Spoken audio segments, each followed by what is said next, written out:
திருச்சி நாடாளுமன்ற தொகுதி மதிமுக வேட்பாளர் துரை வைகோ புதுக்கோட்டை மாவட்டத்தில் பிரச்சாரம் மேற்கொண்டார். ஒரே நாளில் 60 கிராமங்களுக்கு சென்று பிரச்சாரத்தில் ஈடுபட்டுள்ள அவர் கந்தர்வக்கோட்டை கிராம மக்களை நேரில் சந்தித்து தீப்பெட்டி சின்னத்திற்கு வாக்கு சேகரித்தார். அப்போது பேசிய அவர், ராகுல் காந்தி பிரதமர் ஆனால் மட்டுமே சிலிண்டர் விலை 500 ரூபாய்க்கு குறையும் என்றும் 100 நாள் வேலை திட்டம் 150 நாட்களாக உயர்த்தப்படும் என்றும் தெரிவித்தார்.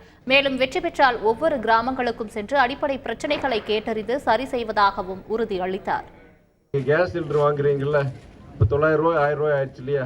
அது 500 ரூபாய்க்கு கிடைக்கணும்னா நம்ம மேலே யார் மோடி இருக்கக்கூடாது, ராகுல் காந்தி வரணும். வந்தாதான் உங்களுக்கு 500 ரூபாய்க்கு சிலிண்டர் கிடைக்கும். அங்கே ஆட்சி மாற்றம் ஏற்பட்டு மோடியை நம்ம வீட்டுக்கு அனுப்பிச்சிட்டு ராகுல் காந்தி பிரதமராக வந்துட்டார் வச்சுக்கோங்க, 100 நாள் கிடையாது 150 நாள் நம்ம கொடுக்க போற சம்பளத்தையும் 400. நான் சொல்லல, யார் சொல்லியிருக்காருன்னா ராகுல் காந்தி சொல்லியிருக்கிறாரு. பேச்சு முடிச்ச பிறகு இந்த உங்க ஊருக்கு வரமா, ஊருக்கு வந்து நம்ம சட்டமன்ற உறுப்பினர், இவர் தான் நம்ம சட்டமன்ற உறுப்பினர், அவர் கூட பேசி என்னென்ன உங்களுக்கு ஒரு கிராமத்துக்கு மிச்சம் ஏதாவது பிரச்சனை இருக்கான்னு பார்த்து நான் முடிஞ்ச வரைக்கும் நான் நல்லா செயல்படுவேன்.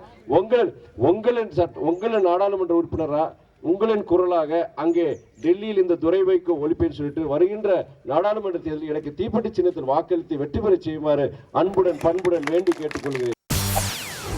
செய்திகளை உடனுக்குடன் தெரிந்து கொள்ள உடனே சப்ஸ்கிரைப் பண்ணுங்க.